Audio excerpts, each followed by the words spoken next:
Hello everyone, હું Mehul sir આપ સૌનું સ્વાગત કરું છું મારી ચેનલ ધ બ્રાઇટર્સમાં. તો આજના વિડીયોમાં આપણે ડિપ્લોમા સેમેસ્ટર 4નો સબ્જેક્ટ એન્ટરપ્રિન્યોરશિપ એન્ડ સ્ટાર્ટઅપ એના મોસ્ટ આઈએમપી ક્વેશ્ચન જોઈશું. આ સબ્જેક્ટ ઓલરેડી પહેલાં હતો પણ સેમેસ્ટર 5માં હતો આઈ થિંક. તો ઓલરેડી તમને એક ચેનલ પર વિડીયો જોવા મળતો હશે કે જેમાં આપણે સ્ટાર્ટઅપના મોસ્ટ આઈએમપી ક્વેશ્ચન મૂકેલા છે. તો તમે એમાંથી બી તૈયાર કરી શકો છો કારણ કે સિલેબસમાં કોઈ ચેન્જ નથી થયેલો. પણ હવે લેટેસ્ટ પેપર કેવું આવશે એના માટે આપણે મોસ્ટ આઈએમપી ક્વેશ્ચન કાઢેલા છે. આ તો તૈયાર કરવા જ છે. કોઈના આટલા તૈયાર થઈ જાય તો તમે એ વિડીયોમાંથી બી તૈયારી કરી શકો. ઓકે, તો એન્ટરપ્રિન્યોરશિપ ને સ્ટાર્ટઅપ એક એવો સબ્જેક્ટ છે કે જેમાં તમારે આન્સરને સમજવાનો છે. જો તમે આન્સરને સમજી લીધો પછી તમે તમારા શબ્દોમાં આન્સર લખશો તો બી ચાલશે કારણ કે આ નોન ટેકનિકલ સબ્જેક્ટ છે. નોન ટેકનિકલ સબ્જેક્ટની અંદર તમે ચેટ જીપીટી કે જેમિનાઈના આન્સરનો બી યુઝ કરી શકો છો. પણ હું તો એવું કહું છું કે પહેલાં પ્રેફરન્સ આપવાનો બુકનો. તમે બુકમાંથી આન્સર તૈયાર કરો તો સારું છે. કોઈ ક્વેશ્ચન બુકમાંથી તૈયાર ના થાય તો તમે એઆઈનો યુઝ કરીને તમે આન્સર તૈયાર કરી શકો. કોઈ એવું વિચારતું એક સર મારા પાસે બુક નહીં તો ભાઈ તારા પાસે કોઈ બીજો ઓપ્શન નહીં, ભાઈ તારે એઆઈથી જ કરી લેવાનું. ઓકે, ચાલો જોઈએ કયા કયા ક્વેશ્ચન છે. તો સૌથી પહેલા ક્વેશ્ચન છે આપણો ફંક્શન્સ ઓફ એન્ટરપ્રિન્યોર. એન્ટરપ્રિન્યોર, હવે આ બધું શું છે ને એ મેં પહેલા વિડીયોમાં બધું થોડુંક સમજાવવાની બી કોશિશ કરી છે. એક્ઝામ આવી આપણી ઓલમોસ્ટ આવી ગઈ છે. ઓકે, તો ક્વેશ્ચન તમે અહીંયાથી કરો. કોઈનો આન્સર તમારે થોડોક ડિટેલમાં સમજવો હોય તો એ વિડીયો બી જોઈ લેજો. લિંક ડિસ્ક્રિપ્શનમાં નાખી દઈશ તો તમને ત્યાંથી ડાયરેક્ટ વિડીયો મળી જાય. તો પહેલું ફંક્શન્સ ઓફ એન્ટરપ્રિન્યોર છે. ગુજરાતીમાં એને ઉદ્યોગ સાહસિક કહેવાય પણ ગુજરાતી ના કરતા થોડુંક ઇંગ્લિશ જ યાદ રાખજો. આનું પેપર ઇંગ્લિશમાં જ જોવાની કોશિશ કરજો. ના ખબર પડે તો ગુજરાતીમાં જોવાનું. બાકી એન્ટરપ્રિન્યોર ઠીક વર્ડ છે, એક સારો વર્ડ છે, તો એને આપણે ઇંગ્લિશમાં. ઓકે, ચલો. Difference between entrepreneur and intrapreneur. તફાવત કયો છે એન્ટરપ્રિન્યોર અને ઇન્ટરપ્રિન્યોર. ઓકે, ચલો. થર્ડ નંબરમાં difference between entrepreneur and manager. તો એ બી એક તફાવત છે કરવાનો. કેરેક્ટરિસ્ટિક્સ ઓફ એન્ટરપ્રિન્યોર, ઉદ્યોગ સાહસિકની લાક્ષણિકતાઓ કઈ. પહેલામાં ફંક્શન હતા એ કયું કામ કરે એટલે કાર્યો લખવાના હતા. અને અહીંયા ચોથાની અંદર લાક્ષણિકતાઓ છે એટલે એની ક્વોલિટી અથવા તો કેરેક્ટરિસ્ટિક્સ કરવાની છે. 7M ની વાત કરીએ તો 7M તો જ્યારે બી આપણે એન્ટરપ્રિન્યોર બનતા હોય, માર્કેટમાં ઉતરતા હોય તો આપણી પાસે 7M હોવા જરૂરી છે. 7 તો બધે જ આવે ભાઈ, થારા ફોર અ રીઝન. ને એના પછીનો જ ક્વેશ્ચન દેખો તમે, MSME 7MS. ઓકે, આપણે હાર્ટલી ભાઈ એમએસના ફેન છે એટલે આવું થોડું બધેથી શોધી લેતા હોય. ઓકે, ચાલો, તો મસ્તી મજાકની વાત નથી. તો 7Mની વાત કરીએ તો 7M તો અત્યાર સુધી બધા સ્ટુડન્ટને યાદ બી રહી ગયા હોય, મીડ એક્ઝામમાં તૈયાર કરેલા હોય તો કયા એમ છે ફરી કોમેન્ટ સેક્શનમાં નાખી દેજો 7M. અને MSMEનું ફૂલ ફોર્મ બી જરા નાખી દેજો. મને ખબર છે પણ હું જાણી જોઈને નહીં બોલું. તો MSMEની અંદર કયો ક્વેશ્ચન તૈયાર, મતલબ કેવો આન્સર તૈયાર કરો. તો MSME શું છે પહેલાં એને એક્સપ્લેન કરી દઈશું. 3-4 પોઈન્ટ લખ્યા એના. MSMEના ઓબ્જેક્ટિવ્સ લખવાના કે એ લોકોનું શું કામ હોય. ગુજરાતીમાં કહું તો MSMEના હેતુઓ લખવાના હોય. ઓકે, અને પછી MSMEથી કયા ફાયદા થાય, એડવાન્ટેજીસ ઓફ MSME, દેશને કેવી રીતે ફાયદો થાય, ખુદને કેવી રીતે ફાયદા થાય એ લખવાના હોય. ઓકે, તો પહેલાં એને એક્સપ્લેન કરી લીધું, એના ઓબ્જેક્ટિવ્સ લખી લીધા અને પછી એના એડવાન્ટેજીસ બી લખી લઈશું. SSIP ગુજરાતની વાત કરીએ તો SSIPનો પ્રોજેક્ટ તમારે ડિપ્લોમાની અંદર આવેલો હશે. ફર્સ્ટ સેમમાં કે સેકન્ડ સેમમાં એ લોકો એક પ્રોજેક્ટ કરવા આપે તમને કોલેજમાંથી. જો એ પ્રોજેક્ટમાં તમે એનું સર્ક્યુલર વાંચતા હોય તો એમાં SSIP અંતર્ગત એવું લખેલું આવે છે. ઓકે, તો ગુજરાતની જ પોલિસી છે SSIP કે જેમાં સ્ટુડન્ટ કંઈક નવું ઇનોવેશન કરીને, ઓકે, થોડુંક તમને સાંભળવામાં અઘરું લાગશે કે સ્ટુડન્ટ કંઈક નવું ઇનોવેટ કરે, આપણે કંઈક નવી શોધ કરીને કોઈ પ્રોજેક્ટ બનાવતા હોય તો એના માટે SSIP પોર્ટલ બનાવેલું છે. આશા રાખું કે તમે હજુ 1 વર્ષ બાકી છે એન્જિનિયરિંગ ભણવામાં, કંઈક નવું શોધી લાવશો. ઓકે, નવું શોધી લાવો તો થોડુંક તમારું નામ બી ફેમસ થાય, તમારા પેરેન્ટ્સનું બી થાય, તમારા ટીચરનું થાય ને કંઈક કદાચ મને થોડુંક ક્રેડિટ બી મળી જાય. બાકી ક્રેડિટ માટે અહીંયા આપણે બેઠેલા જ છે. ઓકે, ચલો 8 નંબર પર જોઈએ. 8 નંબરનો ક્વેશ્ચન છે આપણો સોર્સિસ ઓફ બિઝનેસ આઈડિયાઝ. જ્યારે તમારે કોઈ બિઝનેસ કરવો હોય તો એના આઈડિયાઝ ક્યાંથી આવી શકે છે. ઓકે, માર્કેટમાંથી જ આવે. આમ તો તમે માર્કેટમાં જાઓ, કોઈકના કઈ વસ્તુની વધારે જરૂર છે, કઈ વસ્તુની કોમ્પિટિશન છે, એ બધી વસ્તુ પરથી તમને બિઝનેસ આઈડિયા આવી શકતા હોય. આમ તો હવે તમે અબાઉટ ટુ એન્જિનિયર છે, 1 જ વર્ષ બાકી, તો તમારા દિમાગમાં બી એવું બધું આવતું હશે કે હવે તો આ કરી નાખીએ, આમાં બહુ પૈસા છે, આ કરી નાખીએ, આમાં બહુ પૈસા છે. એની જ વાત છે કે બિઝનેસ આઈડિયા ક્યાંથી આવે છે. ઓકે, 9થમાં છે આપણો need and importance of project report. પ્રોજેક્ટનો રિપોર્ટ બનાવવાનું જરૂરિયાત કેમ છે અને એનું ઇમ્પોર્ટન્સ શું છે. ઓકે, કોલેજમાં બી કોલેજમાં બી જ્યારે પ્રોજેક્ટ બનાવવા આપે તો એવું કહે કે રિપોર્ટ બનાવો PDF આપો આમ તેમ. તો એ રિપોર્ટ એકચ્યુઅલી બહુ ઇમ્પોર્ટન્ટ છે. ઓકે, કે એ જે મોડલ છે એ મોડલ કેવી રીતે બને છે, એના કયા કમ્પોનન્ટ્સ છે, કેવી રીતે કામ કરશે, એના એડવાન્ટેજ ડિસએડવાન્ટેજ, એ બધી વસ્તુ રિપોર્ટમાં આવતી હોય. તો જે માણસ એ પ્રોજેક્ટમાંથી કંઈક શીખવા માંગતો હોય તો એ મોડેલમાંથી ના શીખી શકે, રિપોર્ટમાંથી શીખી શકે. એટલે એનું ઇમ્પોર્ટન્સ બહુ વધારે છે. 10th જે બ્રેક ઇવન એનાલિસિસ, જે લોકોને ECPN સબ્જેક્ટ હશે ઇલેક્ટિવની અંદર, મિકેનિકલની વાત કરું છું, એ લોકોને તો બ્રેક ઇવન એનાલિસિસ આવડતું બી હશે. બહુ ઇમ્પોર્ટન્ટ ક્વેશ્ચન એ સબ્જેક્ટમાં બી છે ને આ સબ્જેક્ટમાં બી બ્રેક ઇવન એનાલિસિસ બહુ ઇમ્પોર્ટન્ટ ક્વેશ્ચન છે. તમે કોઈ ધંધો બિઝનેસ ખોલીને બેઠા હોય, બિઝનેસમાં તમે 1 લાખનું ઇન્વેસ્ટમેન્ટ કર્યું છે, કોઈ પ્રોડક્ટ બનાવીને તમે વેચશો તો 1 લાખમાં તો નહીં વેચો. સેવા કરવા નથી બેઠા, આપણે બિઝનેસ કરવા બેઠા છે. તો 1 લાખમાંથી માન લો કે તમે એવો પ્રોફિટ બનાવવા માંગો છો કે 1 લાખમાંથી આપણે 1.5 લાખ કમાઈએ, તમને 50,000નો પ્રોફિટ થવાનો છે. પણ એ ક્યારે કે તમે જેટલી બી પ્રોડક્ટ બનાવી તમારી બધી વેચાઈ જશે ત્યારે.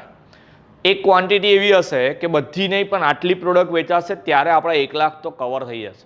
તો એ જે પ્રોડક્ટ જે છે કે જેટલી વેચવાથી આપણા 1 લાખ કવર થઈ જાય, ના પ્રોફિટ થાય ના લોસ થાય, એને બ્રેક ઇવન કહેવાય. ઓકે, 11thમાં જે need of market survey, market સર્વેની જરૂરિયાત કેમ છે ઉપર વાત કરી મેં તમને.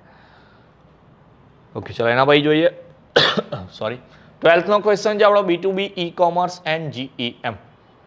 ઓકે, B2B E-commerce ને GEM. હવે આ જે કોઈક વાર 3 માર્કમાં કે 4 માર્ક્સમાં પૂછાય છે ક્વેશ્ચન. આમ તો પૂછાવાના ચાન્સીસ ઓછા છે પણ રિસ્ક નથી લેવો. 3 કે 4 માર્ક્સમાં આવે છે તો 3 વસ્તુને એક્સપ્લેન કરવાની છે કે what is B2B, what is E-commerce and what is GEM, government E-માર્કેટ શું છે એને આપણે ખાલી એક્સપ્લેન કરવાનું.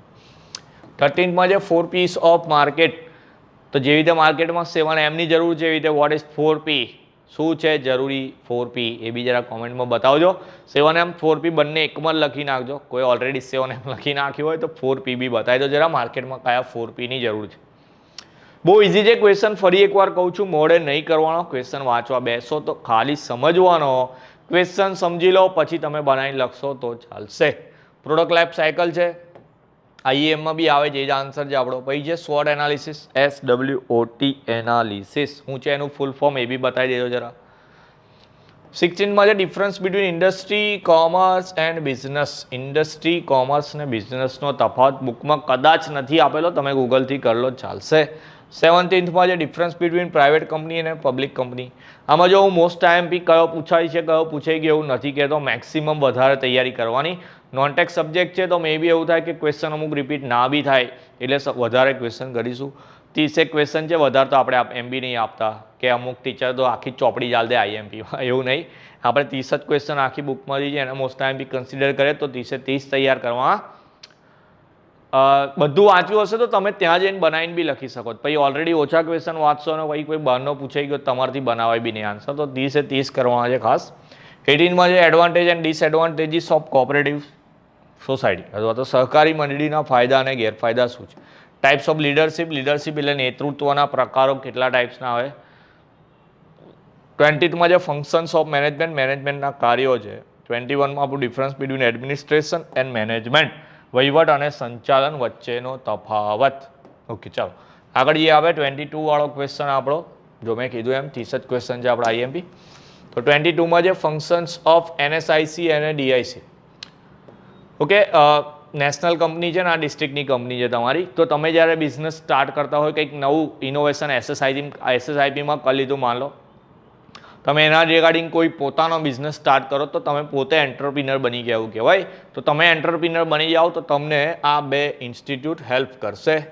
નેશનલ ઇન્સ્ટિટ્યૂટ છે ને એક ડિસ્ટ્રિક્ટ ઇન્સ્ટિટ્યૂટ છે, બંનેનું કામ સેમ જ છે પણ પેલી નેશનલી ઓપરેટ થાય છે. એકચ્યુઅલી તમે કોઈ બિઝનેસ તમારો પેટર્ન કરો, મતલબ કે તમે કોઈ નવી વસ્તુની શોધ કરો, જેમ કે એવું માન લો કોઈ પેલું અક્ષય કુમારવાળું પેડમેન મૂવી જોયું હોય તો એ મૂવીમાં એવું બતાવે છે કે મતલબ જૂનું મૂવી છે ને સમહાઉ કંઈક રિયલ સ્ટોરી છે. તો એમાં આ જે લેડીઝ માટે જે પેડ્સ આવતા હોય છે એ પેડ્સ એકચ્યુઅલી બહુ મોંઘા પડતા હોય તો જે ગરીબ છે એ લોકો એને એફોર્ડ નહીં કરી શકતા, તો એની જગ્યાએ કંઈક બીજું યુઝ કરે તો એમને કોઈક બીમારી બી થઈ શકે. તો એ પેડમેનનો જે રિયલ માણસ હતો એને એવું કર્યું કે કોઈક નવો પ્રોજેક્ટ બનાવ્યો કે જેથી એ સસ્તામાં પેડ બનાવી શકે.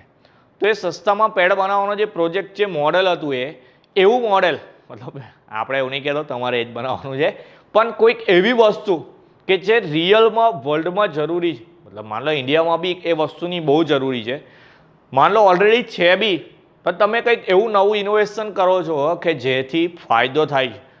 ઓકે, કસ્ટમરને બી થાય છે અને ખુદને બી થાય છે એઝ એ બિઝનેસ.